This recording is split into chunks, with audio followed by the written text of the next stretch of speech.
ए section children से down, all of you settle down, notebook खोल के रखो, अभी वर्कशीट आपको मिल जाएगी। Okay, we did 3 question yesterday. Okay, third question का आंसर हाथ खड़े करो, किस किसने निकाल लिया? Yesterday I told you question, very good, very good. F section से that boy who is sitting alone, please आ जाओ वॉल के साथ, tell me the answer. Yes बेटा, कम फॉरवर्ड, आ जाओ उस साइड पे। Who is putting blazer brown, या वेरी गुड बेटा। थर्ड क्वेश्चन था हमारा, weight of 5 books is 4 kg and the weight of 8 such books, कितना आंसर आ रहा है बेटा?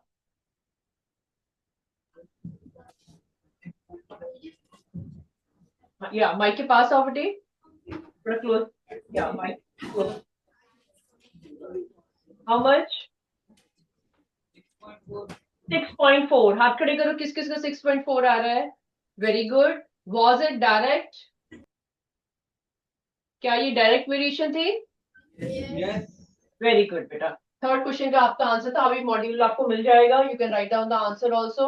इट इज आपकी सी ऑप्शन है, उसमें 6.4 kg। Okay, this was the answer. Now come to question number 4। For which of the following figures diagonals are equal? Diagonals are equal. We have to search for a figure. Diagonals are equal. ठीक है, अपनी revision करो mind में, सोचो कि किस किस के डायगोनल्स इक्वल होते हैं। मैं यहाँ पे ऑप्शंस लिख रही हूँ, you think it, right. First option है आपके पास ट्रिपेजियम, सेकंड ऑप्शन है रोम्बस, थर्ड ऑप्शन है आपके पास पैरेललोग्राम, एंड लास्ट ऑप्शन है आपके पास rectangle.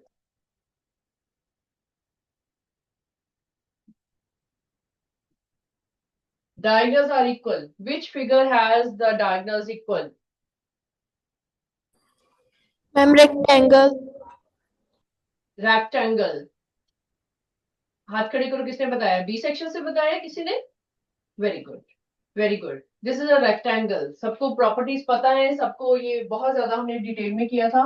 Rectangle is such a figure जिसमें हमारे डायगोनल्स होते हैं, इक्वल होते हैं। And what is the other name of this rectangle का? रेक्टेंगल तो चलो ठीक है, एक पर्टिकुलर नेम है। Can we talk of rectangle as parallelogram also? क्या रेक्टेंगल को एक पैरेललोग्राम बोल सकते हैं? Ma'am yes. Yes, because opposite sides are parallel. ठीक है, अब देखो यहाँ पे ये why they are different आपको दिख रहा है कि हमारी जो रेक्टेंगल है उसमें डायगोनल्स इक्वल है, अभी अभी आपने बताया, लेकिन पैरेललोग्राम में डायगोनल्स इक्वल नहीं होते, राइट। बट कौन सी प्रॉपर्टी है जो पैरेललोग्राम की रेक्टेंगल में आती है? पैरेललोग्राम एक आपके पास है, इन दोनों में से कौन सी प्रॉपर्टी कॉमन है? वो है इनकी साइड्स, साइड्स जो होती हैं वो पैरेलल होती है, अपोजिट साइड्स आर पैरेलल। ठीक है, साथ साथ अपने चैप्टर के और पॉइंट्स भी रिवाइज करते जाओ। Fine, this is D option. Fifth question is which of the following figures satisfy the following properties? आपको फिगर्स दी हुई हैं बहुत सारी, अभी मॉड्यूल आपको मिल रहा है, ड्रॉ करो मेरे साथ साथ। एक आपको फिगर ये दी हुई है, ए फिगर दी हुई है, देन आपको एक पैरेललोग्राम गिवन है, बी फिगर दी हुई है, देन आपको सी फिगर दी हुई है, एक square C, and D figure is like this, it is D.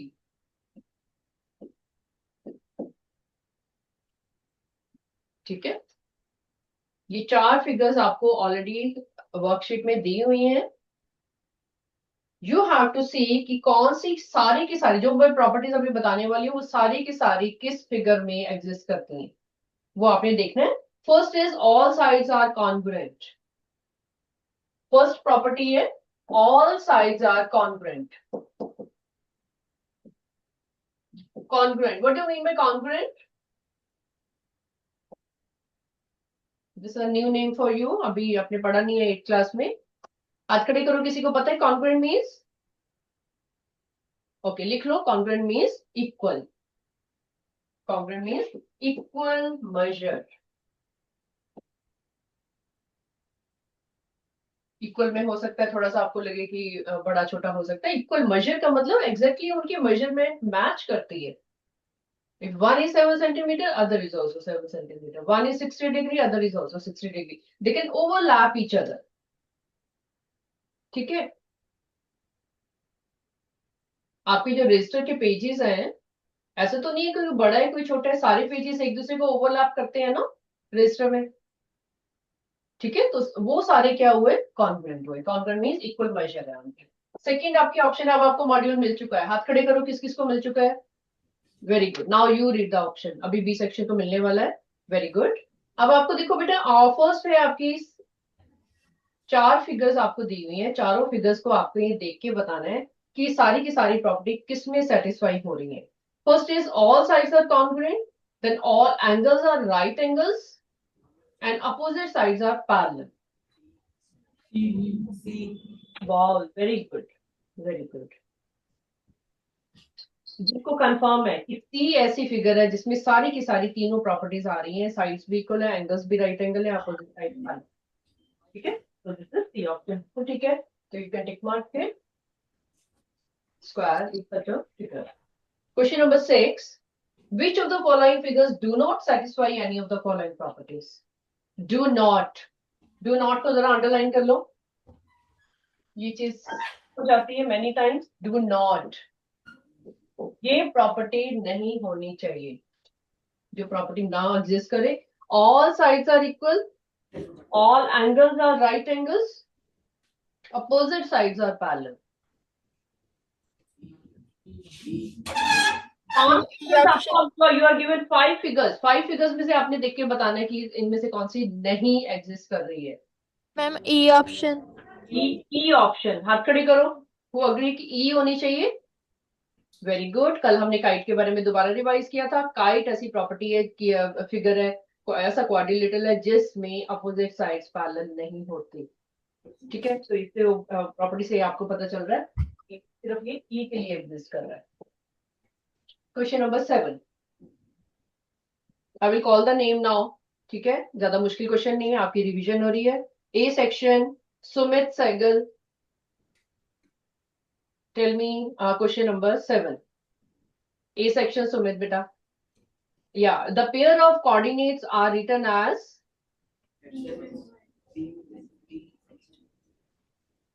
Pair of coordinates are written as, pair of coordinates कैसे लिखते हैं बेटा।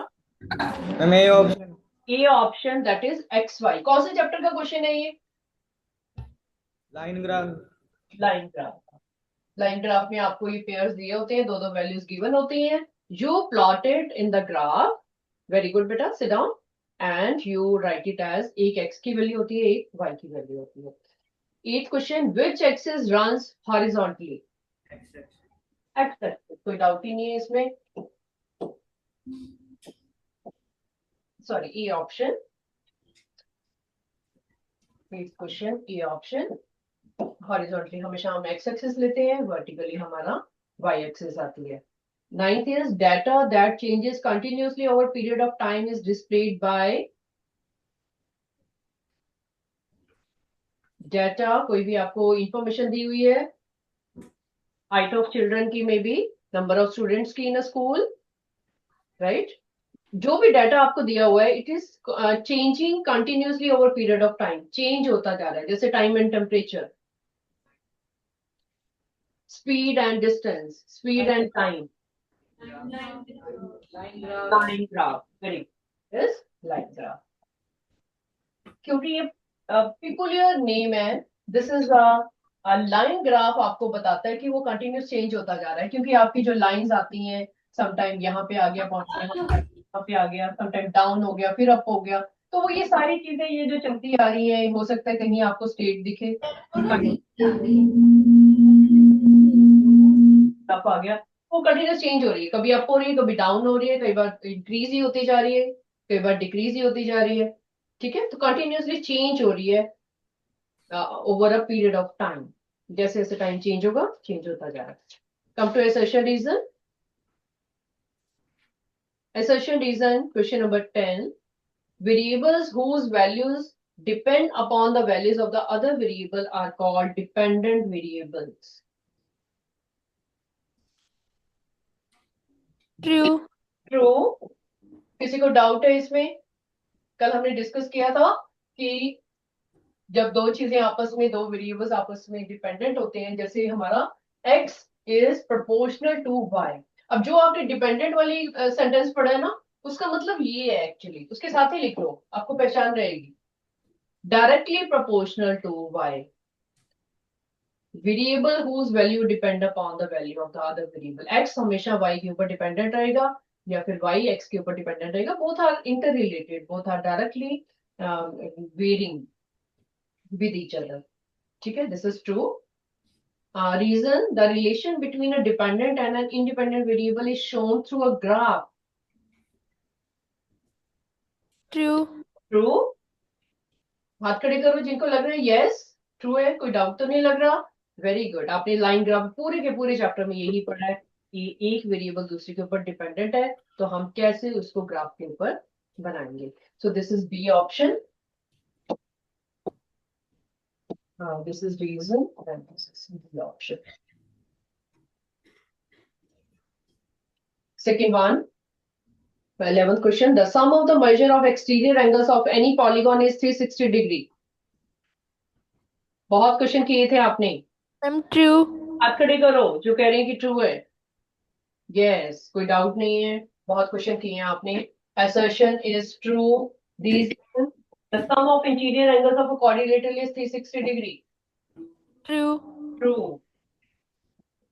बहुत बार यूज किया है आपने। B option. नहीं बेटा, बी होएगी इसकी, because in assertion we are talking about exterior angles, in reason we are talking about interior angles. Okay, इसलिए बी ऑप्शन होएगी। जो एक्सटीरियर है उसमें टोटली आपका अलग बात आ जाती है, सिर्फ हम एक्सटेंडेड साइड्स के बाहर वाले एंगल्स को देखते हैं। 12th question is assertion, if non-parallel sides of trapezium are equal, it is called isosceles trapezium. हाथ खड़े कर दो who are saying true. कल बताया था मैंने isosceles trapezium कौन सा होता है। वेरी गुड, कि जिनके नॉन पैरेलल साइड्स इक्वल होती है। Very good. Question number 12, assertion is true. Reason, in rhombus all sides are equal. True. True. ये आपको अच्छे से याद हो चुकी है, सारे बी आ रहे हैं बाई चांस, नो प्रॉब्लम। आपको एग्जाम में तो कोई 2 या 3 ही आएंगे, ठीक है। You understand कि why we are taking B, because they are not related to each other. 13th question, a quadrilateral is a polygon of 4 sides. True. True. कोई डाउट नहीं है। Reason, a regular polygon has all the sides are equal. False. C option. Thank God, थोड़ा सा track change हुआ, नहीं तो B B B B लिखते जा रहे हो, ठीक है। अभी सी की बारी आ गई। Let us talk about 14th now. 10 books cost ₹100, then 8 books cost ₹80. True. करके देख लिया? बाकी बच्चे Yes. हाथ खड़े करो किस किसने कर लिया, and it is true for them. निकाल लिया उन्होंने। Very good. And tell me, are you doing it in the table form अभी अभी assertion reason के लिए, या फिर आप normally thinking like unitary method से सोच के बता रहे हो? Table form. Fine. जैसे मर्जी करो, जो आपको इजी लगता है, ठीक है। कभी कभी हमने क्विकली जब क्वेश्चन करना होता है ना, तो उसमें भी यू नो यूनिटरी मेथड से भी कर लेते हैं, जब हमें जल्दी से करना हो क्वेश्चन। जैसे आपने बताया कि 10 बुक्स की कॉस्ट 100, जैसे फटाफट से 10 बुक्स की कॉस्ट ₹100 है, ठीक है। तो इसकी 8 की कितनी होएगी, वी टॉक अबाउट 100/10 × 8, ऐसे भी कर लेते हैं जल्दी से, जब कैलकुलेशन करनी हो ना, फटाफट से ऐसे भी कर सकते हो। सीखा था आपने 6th क्लास में यूनिटरी मेथड, है ना। अगर Yes. थोड़ा जल्दी में करना हो, जैसे ये हाफ मार्क का ही है रीजन या असर्शन, तो आपको जल्दी से करने के लिए चेक कर सकते हो, राइट। पूरा क्वेश्चन अगर 2 मार्क्स का है तो प्रॉपर अपने टेबल फॉर्म में दिखाओ, सारा फॉर्मूला लगाओ, डायरेक्ट बताओ, इनडायरेक्ट बताओ, वो सारा, है ना बेटे। तो ये थोड़ा सा क्विक मेथड है। तो आपने बताया कि फर्स्ट वाला ट्रू है। Reason, there is direct relation between 2 quantities in direct proportion. True. Yes, अभी अभी किया था हमने, ठीक है। This is E option. 14th की A option. 15. X and Y vary inversely with each other. If x1 is equal to 20, y1 is equal to 10, y2 is equal to 8, then x2 is equal to 5. Check कर लो इसको फटाफट से करके. False. X and Y vary inversely with each other. ठीक है, दोनों inversely very कर रहे हैं. डी सेक्शन से तनवीर. डी सेक्शन तनवीर आगे आओ बेटा.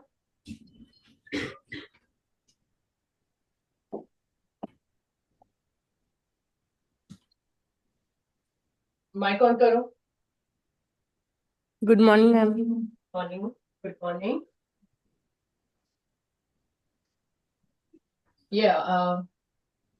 ये Tanveer you are there.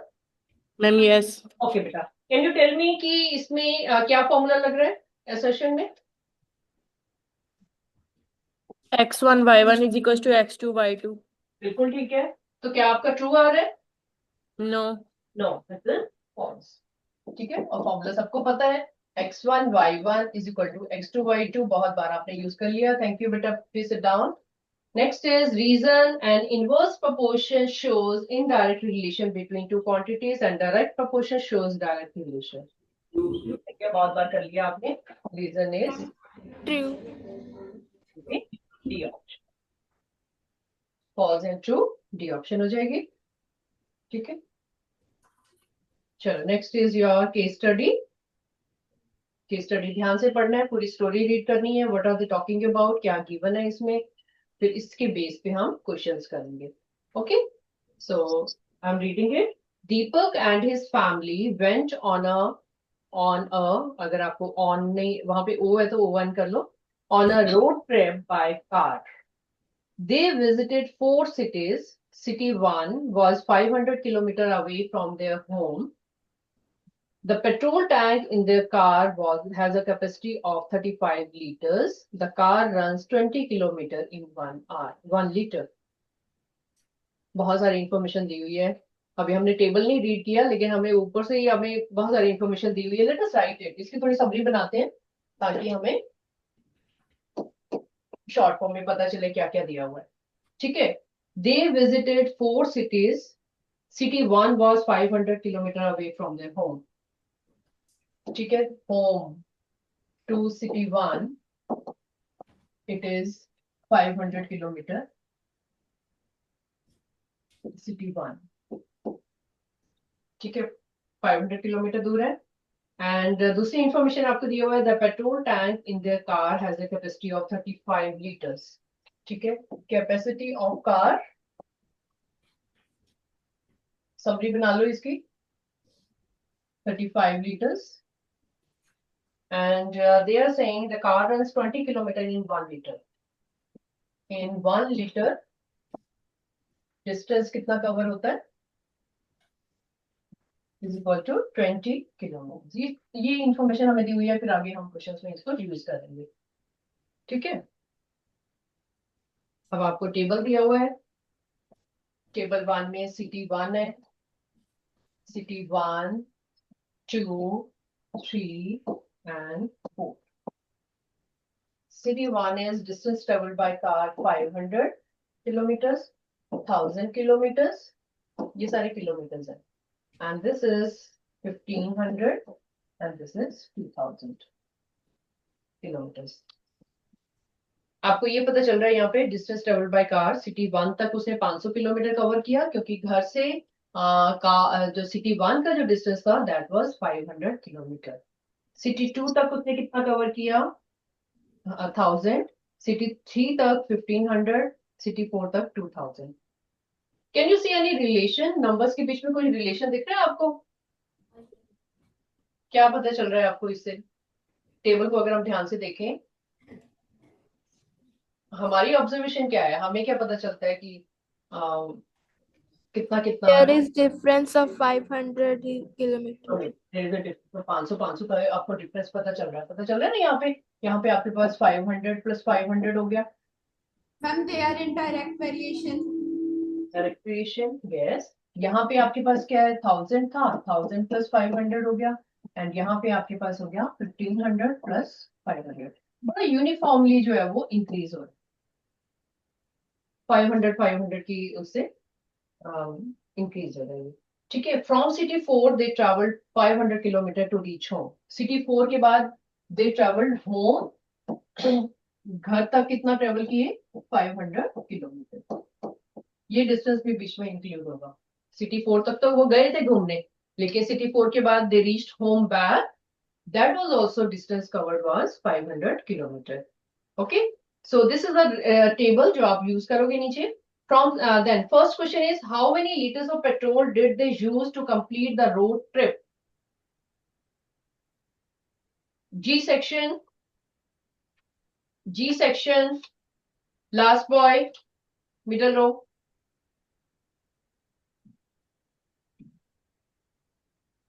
First question में क्या पूछा जा रहा है? क्वेश्चन क्या है, मेरे को क्वेश्चन समझा दो ताकि हम आंसर डिस्कस करें।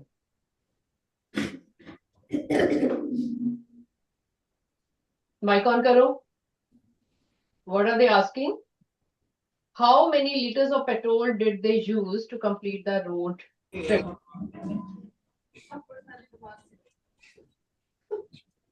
क्वेश्चन क्या है, क्या पूछ रहे हैं आपसे?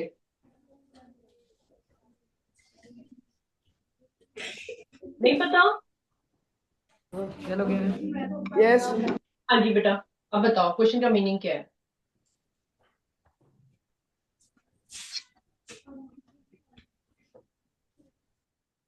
How many litres of petrol, कितना पेट्रोल लगा पूरा कंप्लीट करने के लिए, पूरा ट्रिप कंप्लीट करने के लिए। ट्रिप का मतलब जब तक वो घर पहुंचे। ठीक है, जब तक वो घर पहुंचे तो कितना डिस्टेंस कवर हुआ था? 500. नो, पूरी ट्रैवलिंग करके सिटी 1 में गए, फिर 2 में गए, 3 में गए, 4 में गए, फिर सिटी 4 में गए, एंड उसके बाद घर पे गए। पूरा डिस्टेंस कितना कवर हुआ? 2500. 500। Very good, please sit down now. ठीक है, ध्यान से सुनो। I can call anyone, everybody should be aware. अभी अगर मेरे साथ रिवाइज नहीं किया आपने तो कोई फायदा नहीं। ठीक है, फिर you are just sitting and filling your notebook. Do a good revision so that you can score good marks. How many litres of petrol did they use to complete the road? काफी बच्चों ने कर लिया होगा, हाथ खड़े करो किस किसने कर लिए। या F section second last boy, please आगे आओ। क्या किया आपने और क्या आंसर आ रहा है?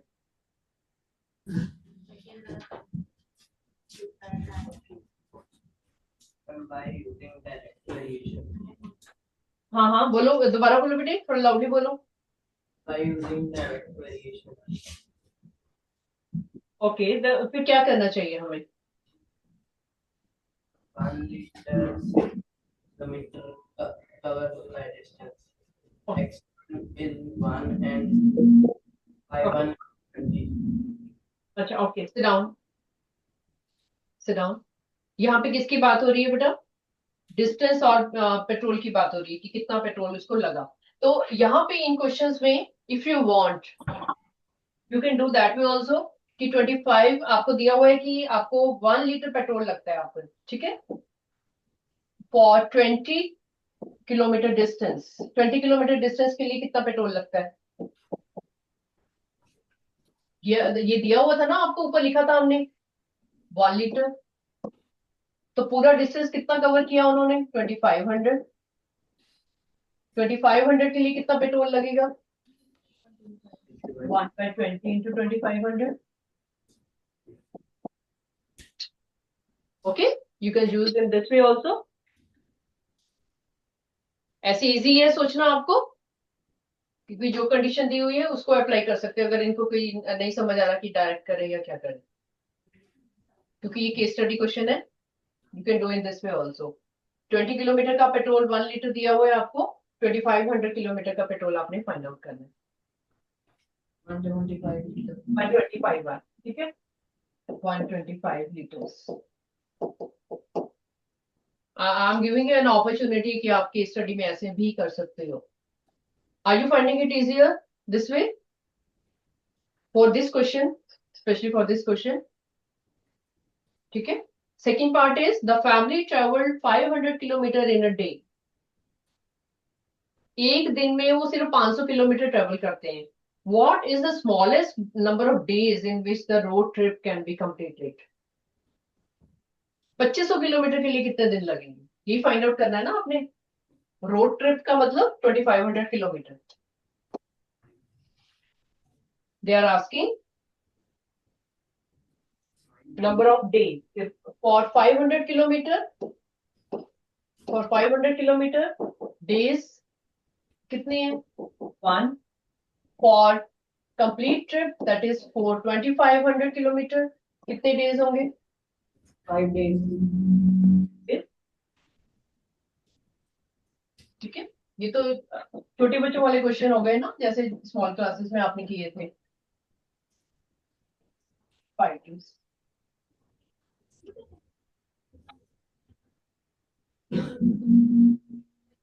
ठीक है,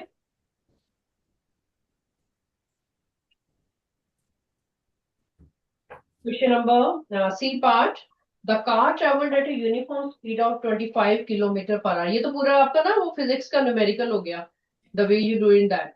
करते हो फिजिक्स में न्यूमेरिकल्स, स्पीड डिस्टेंस निकालते हो, ठीक है। The car travelled A uniform speed of 75 kilometre per our between city 3 and 4 they are asking how much distance did it travel in 20 minutes between city 3 and 4, between city 3 and 4 कितना distance था,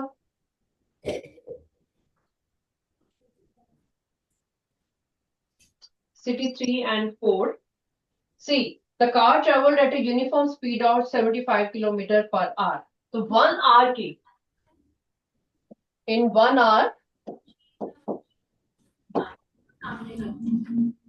speed is given to you, sorry distance covered is equal to 75 kilometre. Short and sweet आपने लिखनी है, it should be meaningful. आपके sentences जो है वो meaningful होने चाहिए, समझ आने चाहिए टीचर को कि आपने क्या लिखा है, ठीक है। तो आपको निकालना है उसने कि 20 मिनट्स में कितना डिस्टेंस कवर किया। 20 minutes how much distance it was covered, 75 by 1 hour into 20 minutes, what would you do in this? Calculate करने से पहले कुछ करना पड़ेगा इसको, क्योंकि आपकी कुछ इनकम्प्लीट है चीज यहाँ पे। व्हाट इज दैट, ठीक है, उनकी unit should be done same. 1 hour means 60 minutes into 20, now you can do it। 25 kilometre.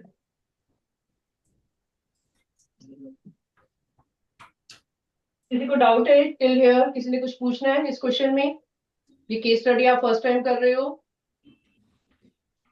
Which is little different. किसी को डाउट है तो उठ के पूछ लो।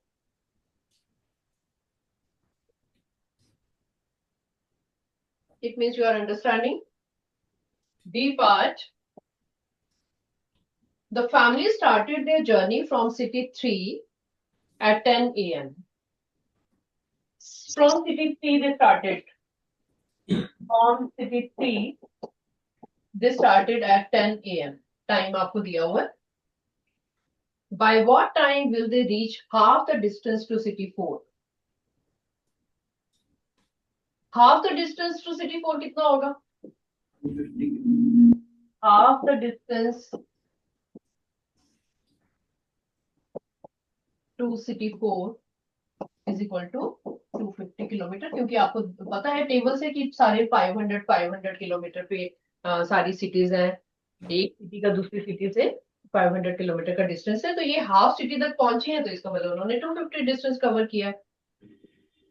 ठीक है, इसको डिटेल में अभी लिख लो, सो दैट जब आप रिवाइज करोगे आपको इजी रहेगा समझना। ठीक है, एग्जाम में आप ये थोड़े से स्टेप्स अगर स्किप करना चाहते हो तो डजंट मैटर, अभी थोड़ा डिटेल में लिख लो इसको। ठीक है, by what time will they reach half the distance to city 4? तो आपको जो गिवन इंफॉर्मेशन थी ऊपर कि आपका जो है वो 75 किलोमीटर डिस्टेंस कितनी देर में कवर होता है, कवर्ड इन 1 आवर दिया हुआ था आपको, तो आपको देखना है कि 250 किलोमीटर कितनी देर में कवर होगा। कवर्ड इन व्हाट, निकालो।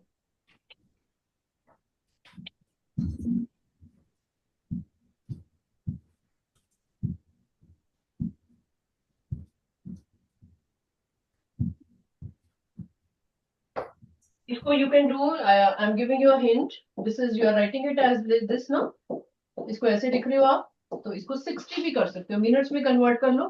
क्यों? क्योंकि आपने 10 AM शुरू हुआ था, तो आपको आवर्स और मिनट में आंसर आपका आएगा, तो उसके लिए आपको करना पड़ेगा। आवर्स को हमने मिनट्स में कन्वर्ट कर लिया। प्लीज इसको सॉल्व करो। 200 200 क्या चीज आ रही है, यूनिट क्या लिखो उसके, minutes. 200 में किस किसने निकाली है, जरा हाथ खड़े करो कटिंग करके। 200 मिनट्स आ गया आपका? Yes, okay good. 200 मिनट्स आ गया, तो 200 मिनट्स में तो हम आंसर नहीं लिख सकते ना, इसको आवर्स और मिनट में निकालो जरा कितना आएगा।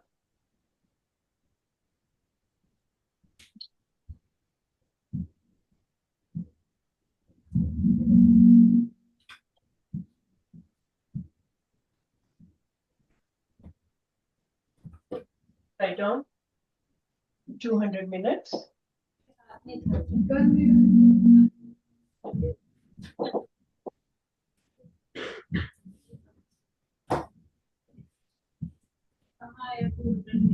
Converted into hours and minute.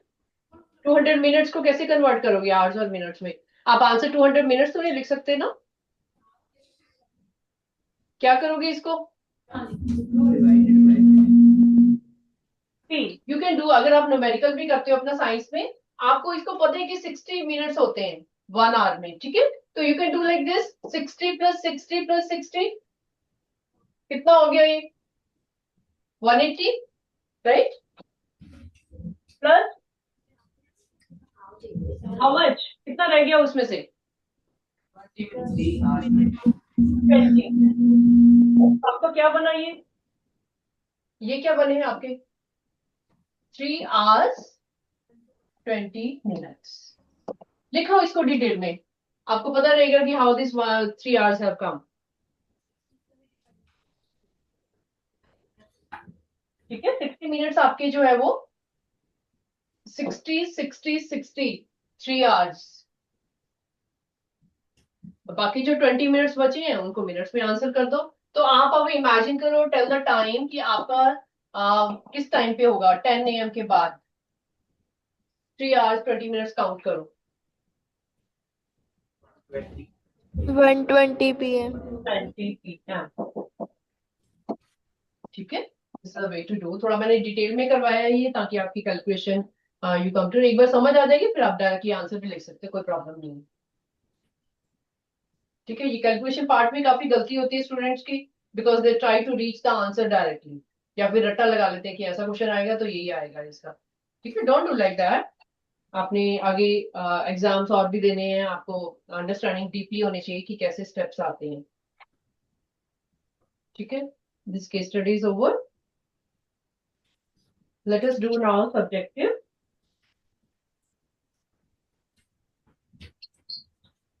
Subjective question.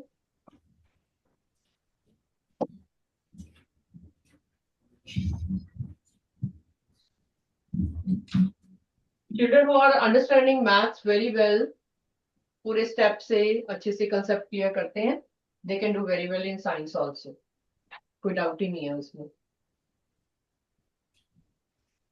Okay, या जो स्टूडेंट्स होते हैं कि वह न्यूमेरिकल्स नहीं कर पाते या कुछ प्रॉब्लम लगती है उनको, कभी यूनिट मिस कर दिया, कभी कन्वर्जन नहीं किया है metre to centimetre, metre square to centimetre, kilometre, litres, तो उनसे पता चलता है कि they are weak in maths, उनको मैथ्स उन्होंने अच्छे से नहीं किया हुआ, इसका मतलब कि ये आपको छोटी क्लासेस से ही मैथ्स में ही सिखाई जाती है सारी चीजें, धीरे धीरे वो साइंस में आ जाती है। ठीक है, अगर आपकी मास्टरी है अच्छी, आपकी कंसेप्ट क्लियर हो रहे हैं मैथ्स में, you can do wonders in any subject, कोई डाउट ही नहीं। सब्जेक्टिव क्वेश्चन बेटा आपको डायग्राम दिया हुआ है, A volleyball court is in a rectangular shape and its dimensions are directly proportional to the dimensions of the swimming pool. Dimensions are proportional. ये कौन से दो चैप्टर्स की बात हो रही है? Can you tell me the relation? कौन कौन से चैप्टर्स इसमें यूज हो रहे हैं इस क्वेश्चन में?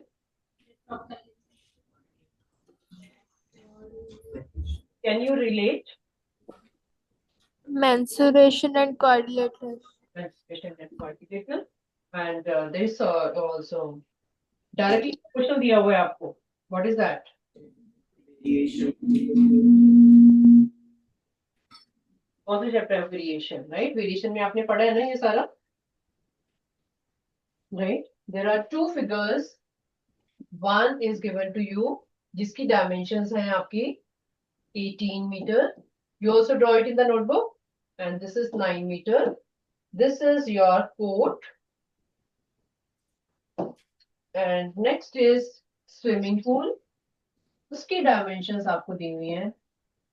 It was 75 meter and this is not given to you.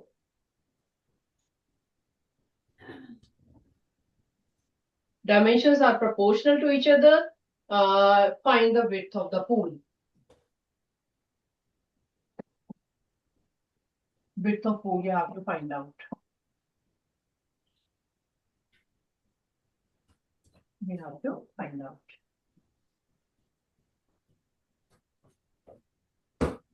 क्या चीज आप यूज करने वाले हो इसमें? प्रोपोर्शनल जो वर्ड आपको बहुत अच्छे से दिया हुआ है उसका मतलब क्या है?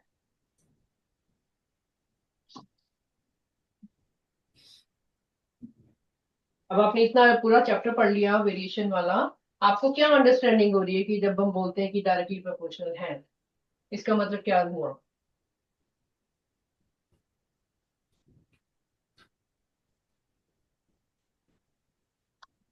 मैम अगर कोड की लेंथ इंक्रीज होगी तो ब्रेड भी इंक्रीज होगी, अगर कोड की लेंथ इंक्रीज है तो ब्रेड भी. ठीक है, तो फिर यहाँ पे कैसे अप्लाई करें हम? मैम टेबल बनाएंगे. टेबल बनाएंगे. Okay, yes you can do that. Ma'am 7.5 is the bread. Very good. List it down. देखो बेटा, यहाँ पे जितने भी आपने वेरिएशन में क्वेश्चन किए हैं एक्स वाई की फॉर्म में किए हैं, है ना?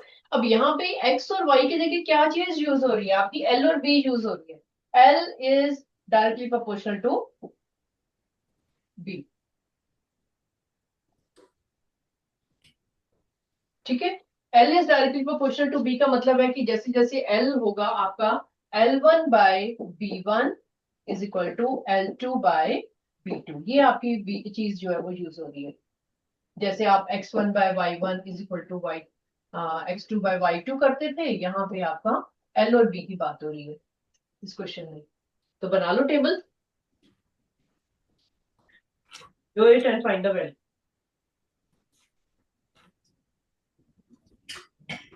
E section, I will ask you बेटा, but not that child जिसने अभी मेरे को हिंट बताया. ठीक है, I will call somebody else. E section, be ready, everybody do. आपको हिंट पता चल चुका है क्वेश्चन का. They are in direct proportion. You are going to apply the चार में से आपको तीन वैल्यूज पता है, चौथी वैल्यू आपको निकालनी है. परफॉर्म द होल क्वेश्चन क्योंकि ये सब्जेक्टिव क्वेश्चन है. ठीक है, ये 3 मार्क्स का क्वेश्चन भी हो सकता है क्योंकि आपको आपने ये जो इंफॉर्मेशन लिखी है इसके भी मार्क्स होंगे. आपका आधा नंबर तो इधर ही मिल जाएगा आपको कि आपने ठीक लिखा था. L1 by B1 is equal to L2 by B2. You have written your knowledge over here. Yeah, E section. Other children, be ready. Tanya. Register दे दिया आपने? Come.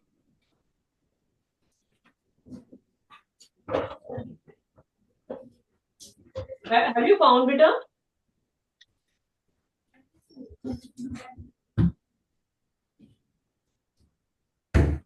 Have you calculated? कर लिया बेटे आपने? Yes. हाँ जी, बताओ कितना आ रहा है? 37.5. 37.5 बिल्कुल ठीक है. B2 is coming 37.5. This was not difficult. Meter, right? Unit also you have to write. Very good. Place it down and raise your hand. किस किसका आ रहा है 37.5? बिल्कुल ठीक है. Very good. ये क्वेश्चन बिल्कुल भी मुश्किल नहीं था. ठीक है, हमने सारे क्वेश्चन वेरिएशन के चैप्टर में एक्स वाई की फॉर्म में किए हैं. तो अब आप इमेजिन करो कि एक्स कुछ एक क्वांटिटी थी, वाई दूसरी क्वांटिटी थी. तो वो क्वांटिटी किसी भी फॉर्म में आपको आ सकती है. रेडियस एंड पेरीमीटर की बात हो सकती है, रेडियस एंड एरिया की बात हो सकती है, मे बी लेंथ और ब्रेड्थ की बात हो सकती है, वट एवर. सेम चीज मैंने यहाँ पे L1 बाय B1 लिख दिया. आप अगर इसको x1 by y1 is equal to x2 by y2 लिखते हैं तो भी ठीक है. इट्स नॉट नेसेसरी कि आपने कोई वेरिएबल चेंज ही करना है हमेशा. इस फॉर्म में लिखो और आंसर निकाल दो. ठीक है. Be carefree. आप अपनी नॉलेज अप्लाई करो. ये x1 है, यहाँ पे ये x2 है, ये y2 है, ये सॉरी y1 है और ये y2 है. अपनी नॉलेज अप्लाई करनी है. डरना नहीं है कि अभी मैं एक्सप्रेस इट. जो आपको नॉलेज है उसको एक्सप्रेस करो बाय राइटिंग. ठीक है. चलो वेरी गुड. जब आपको नॉलेज हो जाएगी you will be doing it fearlessly. एक स्टेप ऊपर है, किसी ने ऊपर वाला स्टेप लिखा है, किसी ने ऊपर वाला नीचे लिख दिया, कोई फर्क नहीं पड़ता. Question number 18. A water tank cast a shadow of 21 meter long. A tree of height 9.5 meter cast a shadow of 8 meter long at the same time. The lengths of the shadows are directly proportional to their heights. Find the height of the tank. किस किस को ये question आता है? हाथ खड़े करो. खुद पढ़ो क्वेश्चन को एक बार और मेरे को हाथ खड़े करके बताओ किस किस को आता है ये.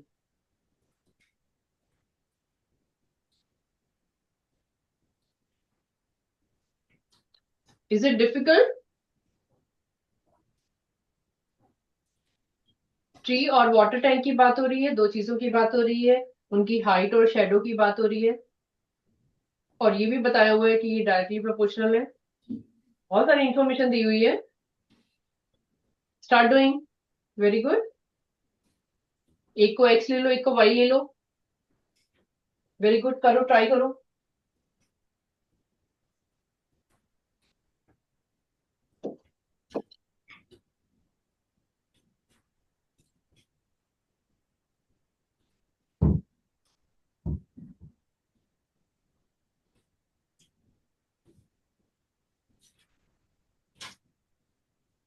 B section.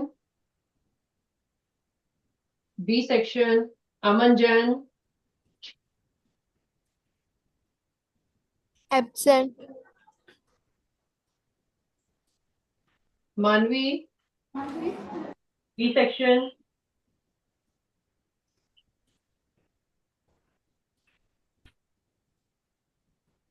कंटिन्यू. जिनको आता है प्लीज कीप डूइंग. अगर एग्जाम में ऐसे न्यू क्वेश्चन आते हैं, आप कैसे परफॉर्म करोगे, कैसे लिखोगे? Write down all the steps. Manvi, can you tell me what to do? X1 by Y1, X2 by Y2. या इज इक्वल टू भी लिखना है इसमें. x1 by y1 is equal to x2 by y2. बिल्कुल ठीक है. तो इसमें मिसिंग क्या है बेटा? आपने बोला x1 by y1 is equal to x2 by y2. क्या चीज मिसिंग है? आपको क्या लगता है? Height. हाइट. ठीक है. तो can you find it? Cross multiply करके निकाला है आपने आंसर बेटा? मैम अभी कर रहे थे. ठीक है, बैठ के करो. करो करो. Very good. वैल्यूज डालो इनकी. 9.5 by 8. आपको डेसिमल में वैल्यू दी हुई है, ध्यान से करना. Is equal to x by 21.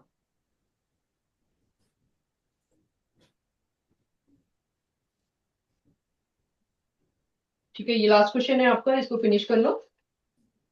Then will do tomorrow.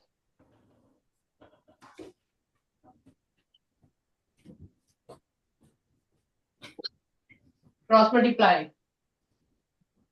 अभी आप क्लास में अगर प्रैक्टिस नहीं करोगे ना तो बहुत मुश्किल हो जाएगी आपको एग्जाम में. अभी आपको अच्छा चांस मिला हुआ है, क्वेश्चन की प्रैक्टिस करो, कैलकुलेशन करो, treat how to treat the decimal numbers. ठीक है, अगर आप चाहते हो तो इसका रिमूव करके 10 लिख सकते हो, इंटू 8 कर सकते हो, यहाँ से x रिमूव जो है x को अकेला छोड़ दो, यू कैन डू दिस ना, x को अकेला छोड़ दो और इसको कैलकुलेट कर सकते हो। I am telling the answer, please घर पे इसको सॉल्व करना एंड मैच योर आंसर। आ चुका है answer, you can tell me F section.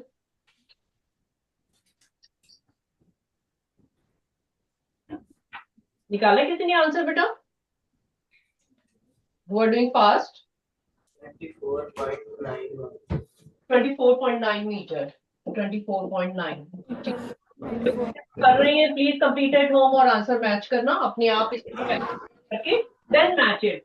बोलिए आंसर मत लिखो, ठीक है, कैलकुलेट करो। जितनी कैलकुलेशन आपकी क्लास में हुई होगी उतना ज्यादा आपको एग्जाम में मजा आएगा करने में, your speed will be more, you have practised a lot.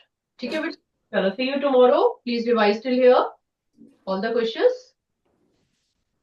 Any doubt, you can bring it. You can ask me tomorrow also. Bye bye. Bye, ma'am. Bye bye.